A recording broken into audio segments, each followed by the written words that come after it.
Peel here with Bruce Parry, and we are going to be in conversation with, our vision of the future.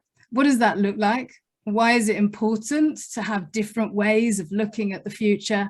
And some similarities, these paths that we have walked, which have been very similar in some ways. So welcome, Bruce. Thanks, Nicola. Nice to see you. Yay, good. We just saw each other just the other day, so it was kind of like nice seeing IRL in real life. And, and here I'm straight from the Los Cedros Reserve, as you can see, and I wish. But yeah, so good to be chatting with you, and maybe just a bit of an introduction. Do you want to give your elevator pitch as to bit of your background for those that don't know you? Who are you? Isn't that like a sales pitch? I don't know if I'm selling anything. Well, who I am, my lord. Well, crumbs.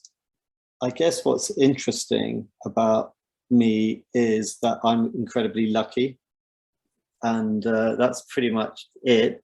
I'm lucky because I got a plum job. This is kind of, I guess, what I'm best known for. I got a really plum job with the BBC many years ago, traveling the world, living with Indigenous people, and not just visiting them, but spending like a month or so in their homes and trying to live as much as possible as they do. And as anyone could imagine, that was a wonderful, extraordinary privilege. And it gave me amazing insights into not only them and their way of life, but also opportunity to reflect on me and my way of life, and challenge some of my preconceptions, and realize how far out of alignment I was in so many aspects of my life. And then after that, I did another couple of quite big series for the BBC. I spent 8 months traveling down the Amazon looking at, I know this is the solutions podcast, but essentially I was out there looking at all the things that weren't going right. And so on that trip down the Amazon, I was looking at gold and soya and logging and slavery and cattle ranching, you name it, cocaine. And you didn't mention oil, Oh, oil as well. Yeah, I went to the Corrientes. We'd looked at oil too. Didn't go into the Ecuadorian side where the big lawsuit was, but the same stuff happening on the Peruvian side. And yeah, so basically looked at pretty much not everything, but many aspects of what globalization and trade and ultimately our way of life is impacting on the world, and not only just the Amazon, but the Amazon being a metaphor for everywhere else. Then I did another series traveling around the Arctic, which was looking at climate change, really, ultimately. So it was like living again with Indigenous peoples, visiting mines that have just been revealed with the ice retreating, going up to Svalbard and meeting the scientists, talking about climate change. And, so that whole package was kind of curious for me because it did two things. It basically showed me that the issues are real, and that we're directly involved in them, and that there's no escaping them. These things have a universal effect. Everything's connected and we're all feeling it, and it's coming our way. As well as having the opportunity to live with Indigenous peoples, obviously give us an insight into other ways of living, and perhaps slightly more harmonious ways of living, and especially with nature, and all the environment around them. And so that was a kind of quite a beautiful sort of rounded package. And I left the BBC because I felt that they just wanted me to carry on looking at, going to other places and making more shows. But I was like, well, I've just seen this tidal wave coming our way. I can't quite just carry on business as usual. I've got to stop and reflect on that. So I basically I spent 10 years making a feature film, which is all about nature connection ultimately, and a little bit about egalitarianism. But really, it was a spiritual journey looking at how we are nature, and that we are relating to it differently now to how we perhaps once did, and that's having all sorts of ramifications on our relationships, not only with the environment but with each other. And then that came out 5 or 6 years ago, I guess, and since then I've moved to Wales, and now I'm kind of slowing down and looking to try and create some sort of community project in alignment with these types of insights. Really, that's proving slow, but that's where I'm at. That's the next chapter. So maybe. Yeah, it's interesting. It brings up a couple of talking about We Are Nature. So I've been doing, you know, a lot of talks in schools, colleges, unis, whatever, and I start with an image, and the image is, it's got cities with forest all wrapped around it, with the question, what is nature? And when I ask any of the students what is nature, they will all say the forest, the environment, the animals. And so I will point out, say, well, do you think that that city, and then the green bit is the nature, but the city is somehow different, and it's not? And they all agree that, yes, that's right. The city and the humans are not nature. And it's that bit that wraps around the city that is.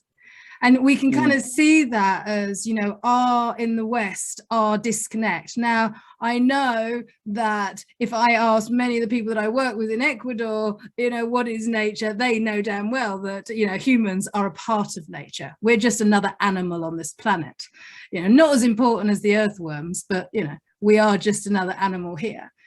And so that kind of remembering, and we've both, say, had our eyes opened to the state of the world. And, you know, funnily enough, you talk about it took you 10 years to make Tawai, how do you say it? Tawai. It took me 10 years to make Blood of the Amazon. And when I, you know, did the journey as well from the headwaters in Ecuador all the way down to Brazil, down the river, to research the impact of the oil industry, I had no idea about it when I started on that journey. And it felt like, yeah, well, it's one thing telling the story, but how much is that actually helping the people? And that's why, you know, for me, it was like, okay, yeah, I'm a part of the problem. I've driven, I've flown, I've been to Texaco. And so that kind of realization that we are the problem, that we're the one that is driving all of this. And then, you know, for 20 years going, okay, I know I've got to bring teams to do micro remediation and clean up the oil spills. We've got to build rainwater systems for the people, you know, we've got to like do, which still meant, you know, me constantly being there and doing. And now I've also, after 20 years last year, stepped back and gone, okay, you know, I'm going to like be here in England. Yes, I still work on all my projects in the Amazon via Zoom and WhatsApp. But now the same thing. It's like, we were born in England, I believe, for a reason. It's like, we are here, you know, in the belly of the dragon. And you know, it's like, why were we born in this place? And the influence that we have to be able to talk up from what we've seen. And I think that we are, like you said, we are lucky, but it's also a weight that we carry, because we've seen the destruction in the world. It's not just a pretty picture in a magazine. You know, we've smelt it, we've seen it, we've felt the people's pain. But also, what I'm sure you have also noticed, the people that what we would class the poorest financially, economically, also seem to be the happiest. And I know people in the UK that have so much money and they are not happy.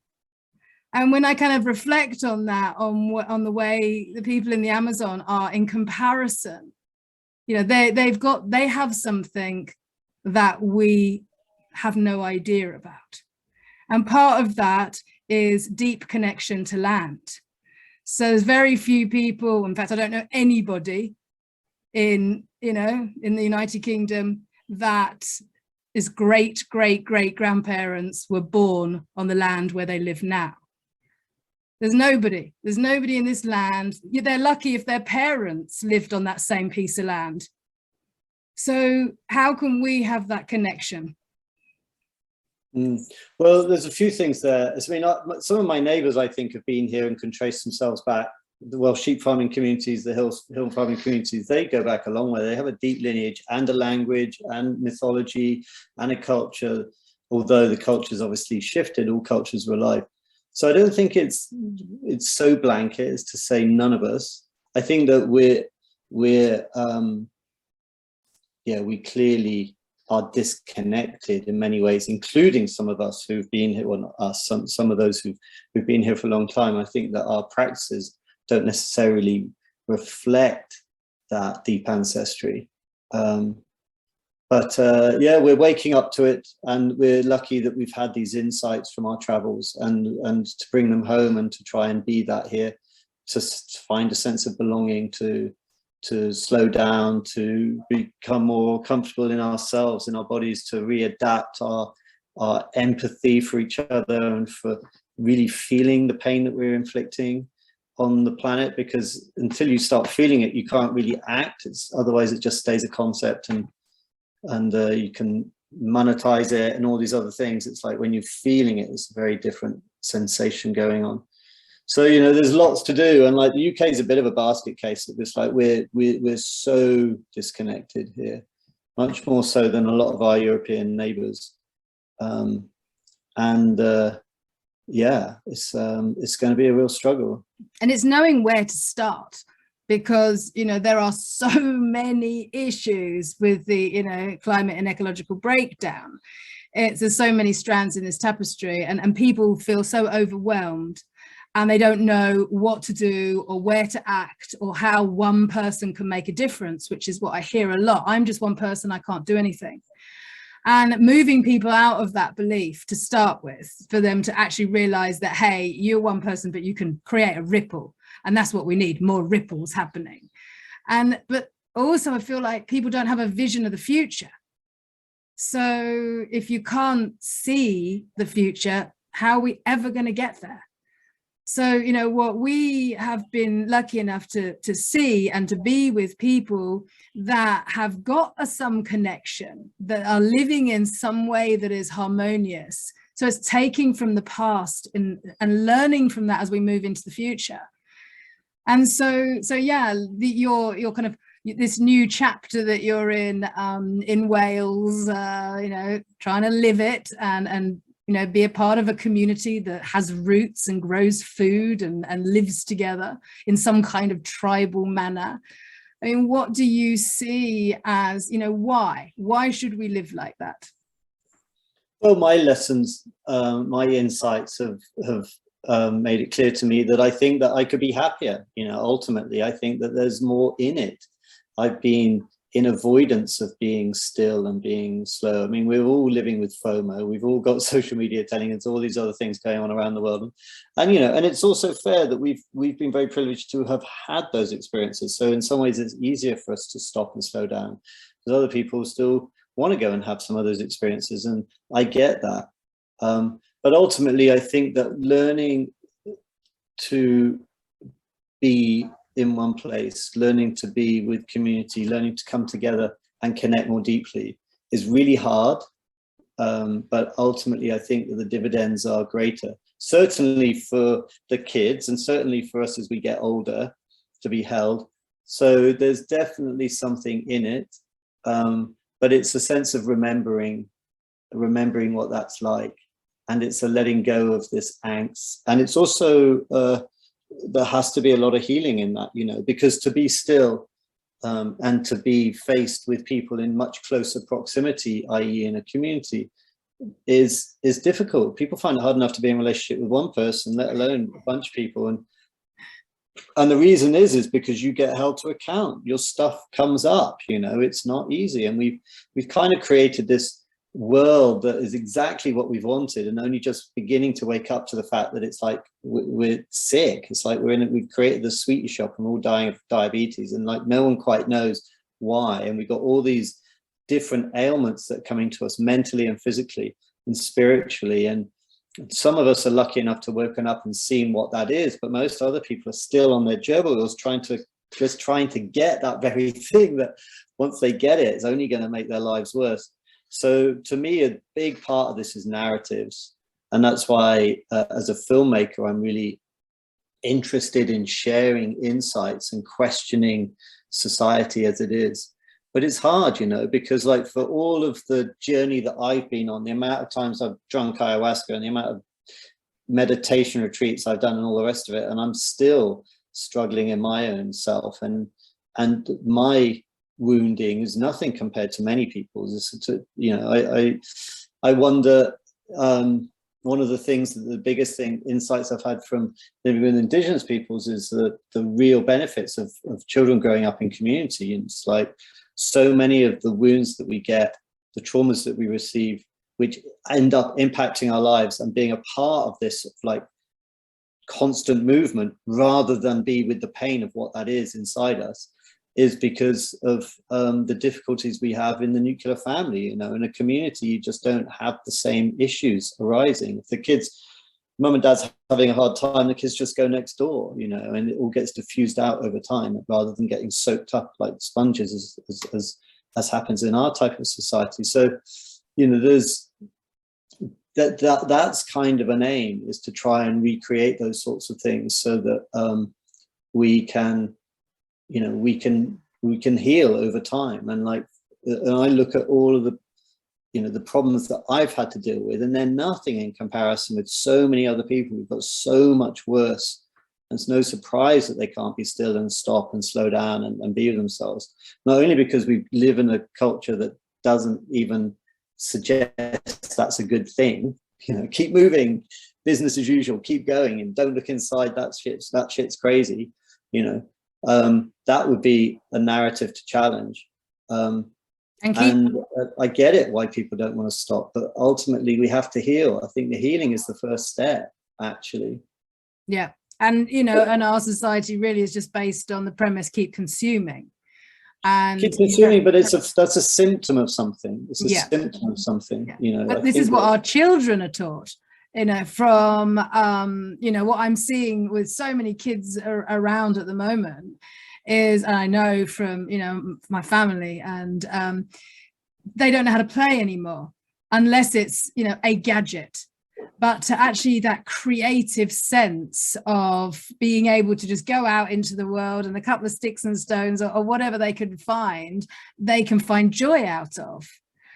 And that seems to be, you know, just kind of lost in this age of that. Yes, of course, there are some kids that are great and have that creative ability, but sadly, most now don't. And, you know, this, you know, there was that great saying about how it takes a village to raise a child. And, you know, and it's so true, like they need to have all these aunties and uncles that have different wisdom, different insights, different beliefs, because you get stuck with just two people that bring you up, and all you get is two people's opinions. That's not a very broad outlook on the world and reality. So, yeah, it's like, well, how, you know, for us to become more resilient, because at the moment we're stuck on this idea of we've got to become sustainable. But, you know, if we look at nature, nature's not sustainable. Nature doesn't do zero. It's not a concept. It's this new idea that we're, you know, looking for. But, you know, does an apple tree create a sustainable amount of apples? No, it doesn't. It's thriving. The earth is abundant. You know, nature provides this amazing abundance. And, you know, so from where we are now in this kind of impoverished state of being mentally and emotionally, how we kind of move ourselves forward. You know, most people's vocabulary doesn't even thriving, and it doesn't exist. So how we move ourselves from where we are now into more regenerative communities is really something which is, you know, worth exploring. So it seems like, you know, this. So what do you have as a potential vision of the way that, you know, a functioning community could work? So you've obviously been round to other communities, and you know, especially in the UK, I've been around quite a few, and you see the pros and the cons of living in community, and you know, it's certainly not all plain sailing. And how we can kind of learn from different communities of what works. So what have you seen there? I think 90% of communities fail in the first 5 years, intentional communities. And that's no surprise, because we don't have any lived examples, or many lived examples of those that are really working. There are obviously some really flourishing intergenerational communities now that are going on. And luckily we have all those experiments to go and look at and see what's worked for them and what hasn't worked for them. And they will all tell you something different, but by and large, there's definitely a consensus on certain aspects of what didn't work and what they would do differently if they could start again. And so that's a really beautiful body of knowledge that's in the world now. And then, of course, there's the indigenous wisdom that you go to any festival now in the UK and you'll have a healing area where you'll have indigenous plant medicines being talked about or even given, and and talk around community and connection to nature and all this sort of stuff. It's like, the insights are gaining ground in our populace, in sort of the high street and the popular space. So that's really good. But the thing that really knocked me for six more than anything else was came right at the end of my time, actually, when I was traveling around living with tribal people. So I spent years, and even before I was on TV, I visited many communities, and so I spent years living with indigenous peoples, and I learned so much wisdom, as you have, around healing modalities and nature connection and how to bring up a kid and the benefits of community and all these things, and the relationship with nature. But at the same time, I also always looked at them, having lost my romance for tribal people quite early on. It's like, I have so much respect and I have so much that to learn, and there's so much wisdom that is inherent there.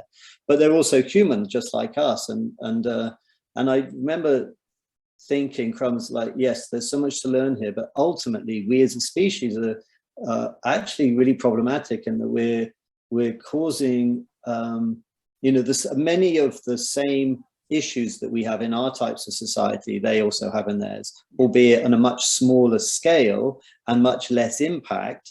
But there still is misogyny, there still is warfare, there still is destruction of nature in many of these indigenous communities. And so it felt like, well, they're just like us, but they're just further back down along the conveyor belt that will bring them to where we are now.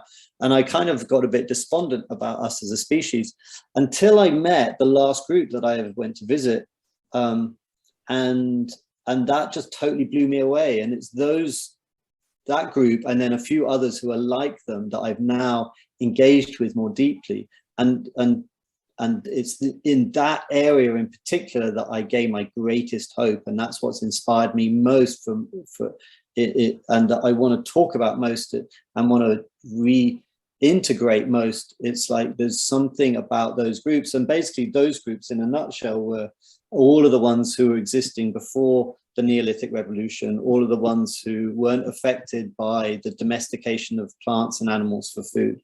So the nomadic hunter-gatherers who only really exist in Africa and Southeast Asia. There's plenty of hunter-gatherers in other parts of the world, but this particular style, whereby what they had in common was that they hadn't entered into the game of hierarchy, and they hadn't entered the game of power play in the same way that every other tribal group and every other society on the planet is totally wrapped up in.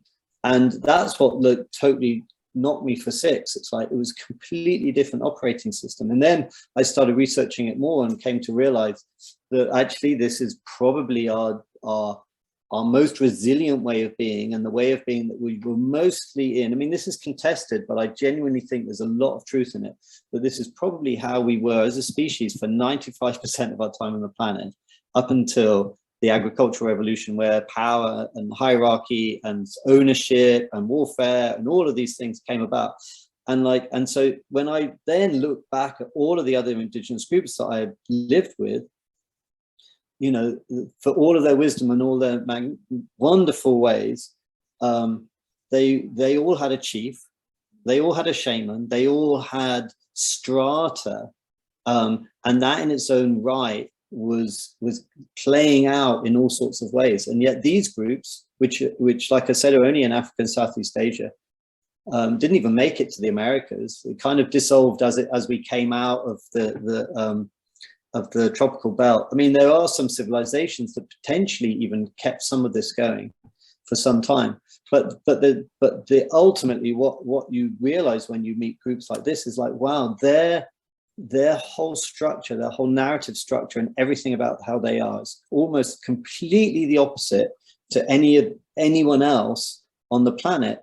And when you're with a group of people who aren't vying for status, and where every individual within the society understands that they have to speak to power at any time, and no one is in charge, and yet everyone has a say, and like everyone is stopping power from coalescing or showing off or accumulation or all of these things, so everyone is basically one. They're not the same, everyone is different, and the men and the women are different, but the value is the same.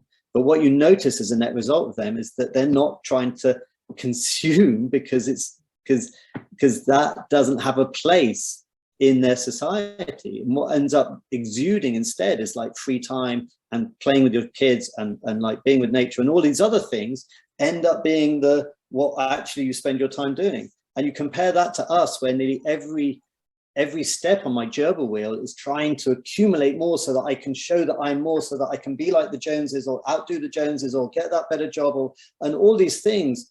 And you think, crumbs, actually, when you really step back and look at the way that I live my life, and what 8 billion people are trying to live a life like mine, it's like there's just clearly not enough planet for that. So for all of the Green New Deals and all of these other things, in my head, it's like, actually, unless we can reconnect with equality, we're doomed anyway, because we're always going to be competing, and competition ends up becoming warfare, and it ends up becoming aggression and resentment, and all of these energies are there because basically we lost our egalitarian past. And so for me, that's the single biggest narrative.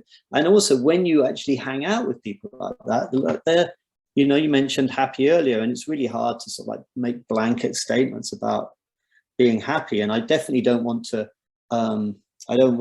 sort of idolize poverty, but there is something about people being one and seeing the group as the thing that they put their value on, rather than their individual self. And all of these things that you end up realizing, okay, that's how it could be. That's how it could be. And the sense of camaraderie, the sense of connection, all of these things, it's like, wow, that's a story worth telling. And, you know, and I was the guy that traveled the world living with tribal people, and I didn't know that. You know, I was the tribe guy, and like, I had no idea that this was our past. It's like, and people, you know, you can go into the most remote places and see really amazing, what seem like ancient, I hate using these words, but it seem like groups that have been living in a certain way forever and ever and ever. But if they've got a chief and a shaman, you'll probably find that it's actually quite a modern way of living in comparison to this. And it's like, oh my God, this is like, how do we shift from, you know, this very, very pyramid hierarchical structure? And, you know, and I think that you know, this idea that, you know, it's all about competition, but actually nature is about collaboration, not about competition. Both. I mean, like, you can't watch a David Attenborough film and not realize there's a bit of competition going on too. There is, but it's actually minimum in comparison to how much collaboration is going on in nature.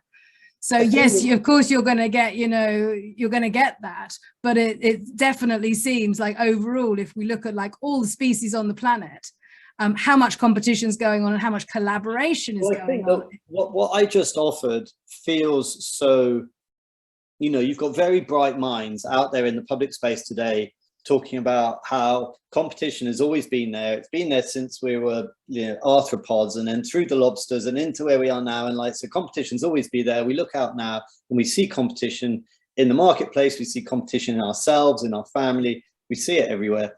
And it's in all our animal kingdom. Ergo, we've always been competitive. And this is the bit that is really curious about us as a species, is that actually we have the capacity to pretty much create any type of society that we want. And that's what's unique about us. Yes, we have these animal instincts, and we do feel competitive. We can feel aggressive. These are energies that definitely live within us, and sort of left to our own devices, unchecked, they can absolutely come out, and we see it everywhere. But what was really fascinating about these groups is that they have tools and methodologies and understandings and narratives that basically minimize that, actually so much so that, you know, there's a group in Southeast Asia, can't remember their name, you have no violence at all. You know, any form of violence is seen as a type of mental illness. The Penang, who I visited, like, you know, been proven time and again to be the most peaceful people on the planet. It's like, this is actually possible, to actually have a society that minimizes that so much that those urges that we feel are just quashed, because every single member of the society understands and knows that we're all better off if we don't play from that game. And so that's how it's worked out. But what it needs is a narrative. What was really fascinating, you'll love this, Nicola, I don't know if I've told you this before, is that I went, so there's a couple of anthropologists in particular who have really been central to my learning on this, and Jerome and Ingrid Lewis, who featured in my film To Why, they took me off to the Congo to meet a group of people that they've spent 30 years visiting on and off. And I think they spent 3 years with a very young child living with them fully without leaving. So they know them very well. And they're called the Babongo, no, they're called the Benjeli people in the Congo. And I was lucky enough to be initiated into one of the rituals that they have in that society. And if you imagine that, if you believe that we came from Africa, which I think most people now accept is probably the case, and like there's, and you know, whether it's Southern or Eastern, the debate goes on, but like most of Africa has been basically overrun by outsiders for a long, long time. But the Congo, there's people still living deep in the forests who haven't had that much overlap and acculturation with the outside world. So there you have like a real insight into a deep, deep ancestry. So you've got to laugh. I mean, that was perfect timing. So get this. I'm not sure if I'll find the right energy to continue with the same zest, but thanks for allowing me to continue, because it is fascinating. So I'm with these people, the Benjeli in the Congo, and they have this ritual called Ejengi, and the Ejengi is the name of the spirit, the forest spirit that comes out, and it's this swirling, phallic-looking entity that goes up and down, and it kind of swells and spins. And the women say, like, this is the spirit by which we became pregnant before we invited the men to come and live with us. And what Jerome and others like Chris Knight and Camilla Power think is actually going on here is this is a reenactment of the moment that the women said no to the alpha male and invited the other men to come and live with them. So if you imagine that we came from other ape species, most of which, other than the bonobos perhaps, but like most of which all have like some alpha male type energy going on, where harem of women taking the, you know, being impregnated by the fittest, strongest guy who just spends his time fighting everyone else. Maybe when we stood upright, maybe when we needed more help with his helpless offspring, because we're giving birth early with our hips narrowing, all this sort of stuff, that actually the women needed a hand and they want the guys. And there's a whole bunch of things around that story. It's a much bigger story. And maybe we even went through some evolutionary shifts in order for the women to be able to have that standoff, like, you know, not showing when they're in ostracis and coming into season together so that they didn't get pushed over by the alpha male, and so they could come together. And it's all about the collective, so that the women basically go on sex strike and say no and invite the other guys in, provided that those guys join them without competition and without aggression. And then one of the key elements of the society there is basically the women coming together on a relatively regular basis to hold the guys to account, always with this narrative in the background of why it came about and how it came about. And curiously, what's so fascinating there is to see what it's like to be with a group of women who are living in an egalitarian society, who basically have a completely different quality of power, whereby they don't have to act like the men in order to be powerful. They do it their own way. They are basically fully powerful, probably more powerful than the men, but they're using, and I don't want to label it or put it in a box or anything, because obviously it's an amorphous flowing thing depending on what the women want it to be, but it ends up being more like laughter and song and joking and teasing and holding the guys to account if they've been lazy lovers or if they've been aggressive in the home or whatever it is. But doing it not in a toxic masculine hatred pushing away way, but like laughing and teasing someone until they laugh too, and then they're back in the gang. And this sort of play between the men and the women being probably the most powerful tool that they have in maintaining this balance. And that's one tool amongst many others. Like I was with the guys, I'm going to squeeze it all in very, very quickly, Nicola. So I was with the guys once, and they pointed at the guy the other side of the sort of dance area that we're clearing that we're in, and they were like, see that guy over there, he's the best hunter, we know he's the best hunter, we all hunt elephant, he's the one that goes in first to the stake, we come in behind him, he's the bravest, he's the best.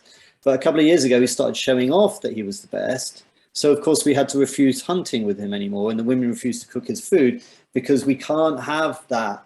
And these are like tiny insights, and I could list more, but like tiny insights I had into, okay, these are the tools that they're using in order to maintain, to stop anyone accumulating, to stop anyone showing off, to stop anyone raising their status in any way to be more. But it's not going through a central body. This is like everybody is fully empowered individually, autonomously to speak to power. In fact, they're not empowered, they're expected to speak to power. And so there's this like deep understanding that everybody has, that we're all better off when we're all valued equally. And to live with a group of people like that, where genuinely you're not feeling competition. I spent some time with the guys when we were running around. I remember one time someone threw a stick out and we got either side, half the men one side, half the men the other side. I'm like, cool, we're gonna have a tug of war. That's what guys do when we get in this space. But at no time did it ever become our side versus your side. There was lots of flexing of muscles and gruffing and huffing and like, you know, but it was not only was it enjoyable, but it was never showy. It was never, I'm going to show you up. And like having come from like a life when I was younger of being in the Marines, and the whole thing all the time is about competition and status and all the rest of it, to be in that kind of a space where that aspect of the male energy isn't rising and we're just enjoying collaborative ways of being rather than competitive ways of being, absolutely blew me away. And so for me, that's the single biggest message that I want to bring into the world. It's like, of all the things I've seen with all the places I've been and all the rest of it, it's like, wow, that to me, if we can remember just that one thing, then that could start us on this journey to take all our narratives in the other direction. It's like, that's how we're going to find our resilience again. That's how we're going to stop needing to consume and needing to accumulate in order to show ourselves to be these things that, you know, they just don't have any of that going on. It's like, there you have it. That's an answer right there. I mean, it is like the one mind almost, isn't it? It's that, you know, I remember when someone said about, you know, what does universe mean? And it's like the one song. And, you know, universe, if we could be coming into this one mind, and it, you know, it kind of takes us down, you know, beneath the ground almost, and how the mycelial network works beneath our feet. You know, this organism that connects everything.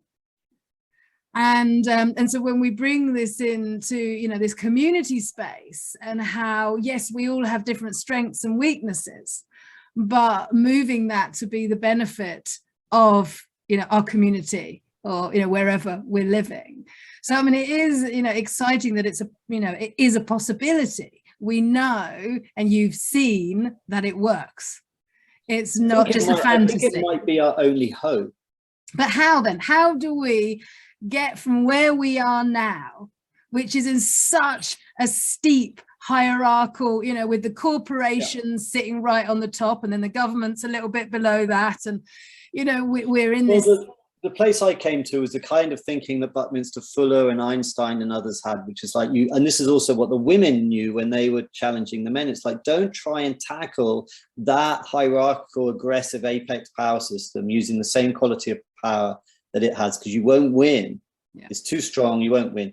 The best thing to do is find out what it is. Like the women knew how to undermine the alpha male. It wasn't to fight him. It's like they knew that what he wanted was to have reproductive rights with them. So they then basically went and said no. And so they withdrew themselves. And I think likewise, Einstein and Buckminster Fuller said, it's like, to create something else, to be something else, to move away, to basically not empower that anymore, to step away from empowering the existing power bodies, which is very hard in our society because we all like the corporations stuff that they're providing us all the time. But really what we need is lived examples of other ways of being that can then basically exist and continue to exist, and that can become its own virus that spreads.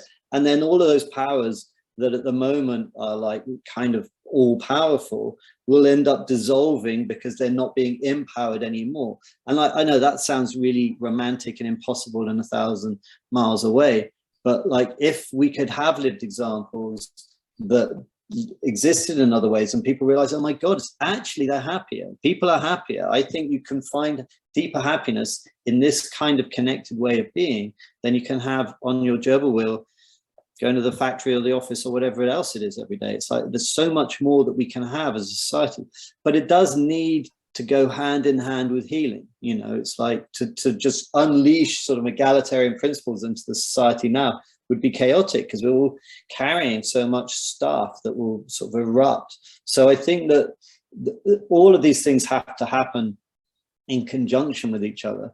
But I think that the first step is the narrative. It's knowing it's possible, knowing that 95% of our time on the planet, this is how we existed. This is how we're happiest. And it's also, because, you know, my rich friends aren't any happier than the people who don't have, it's like, I mean, their lives are more comfortable and there's certain aspects that are great, but there's so much stress going on in those worlds too. And it's like, we're all deeply pained and we have to come into communion with each other in order to go through our healing. And we have to come into communion also with nature, which I think is a huge part of our healing too. And, you know, and it may be that it's not going to happen. Maybe we're not going to turn the ship around in time. I know you're not going to want to hear that as a solution to this, but like, you know, that's okay too, because whatever comes out of the ashes needs to have something to latch onto. And so to have lived examples of this type of way of being that they can go, you know, that's something we can recreate. That's something we can recreate, because like, I think it's pretty well shown now that after collapse, which may well be coming, you know, people will just grapple around for that which they know. And so for me, I'm super lucky because I've actually connected with these people. You know, I've met them. And so that seed has been planted in me. I know that when I try and talk about community here and have conversations with other people, or even making my films, it's like some of these concepts just go over people's heads. They're so far away from where we're at. And so I'm like, okay, actually, the only thing I can do is live it. And then people can come visit it, experience it, have that own seed put in their hearts. And then they perhaps can go on and create it themselves. And that can spread in its own right. You know, it's a long shot. It's a long shot. But there are some, you know, similar, you know, kind of touching on that experience up in Stroud. I can't remember the name of it, but there's a co-housing community up there. And the waiting list is so long to buy a house in part of this. And I can't remember, there's a lot of houses in there of all varying sizes, everything from 1-bedroom flats up to kind of like, you know, 4-bedroom, you know, large family homes. But because they are living in a way in this co-housing that if you want to just stay in your own little house and be insular, you can, but most people don't, because there's a really cool community area where, you know, the gardens are all amongst the houses. So the kids are all playing outside, and there's, you know, in the middle of it, there's a place where you can go and, you know, eat together. And there's a place where there's ping pong and there's, you know, pool tables, and bringing people out of their houses into a place where they are, you know, actually with others. And, you know, and when I heard about the waiting list for that, it's like, okay, this shows, I went there and it was like, wow, this is very cool. You know, this really, you know, it enables people with families who are living next door to an older retired person that's really happy to stand in and look after the kids for a moment whilst the parents go out. And so, you know, it's like starting to see these different models. And, you know, and as we say, so we've got to know the solutions. And as the problems come up, to be able to kind of see both sides of the coin. And I think that that's what's really critical, is for us to be able to know this vision of another world is possible. And just before we end, I just want to comment, you reminded me of this great book that I've just read by Lucy Cook, and it's called Bitch, A Revolutionary Guide to Sex, Evolution and the Female Animal. And if you haven't read it, I totally recommend it. And basically there's all these feminist evolutionary biologists and scientists who have been really looking at, you know, basically Darwin was wrong. And, you know, like really, there's been so much energy in science about the male species and about competition and about this and that and everything else, which we just take as fact. And this big fat book called Bitch really turns all that around. So I highly recommend to look at this. Yeah, that's A Revolutionary Guide to Sex, Evolution and the Female Animal. And a lot of what you were talking about really ties into this book and the studies that now that they've started to study females, which is a very, very new thing, because most studies have all been based on the male species. They're starting to find out this whole other world, and it's absolutely fascinating. So thank you, Bruce, and our 2 parts there. That was great. Perfect time to stop it there. So I will just say thank you, and we'll see who comes along next. Yeah, until next time. Bye-bye.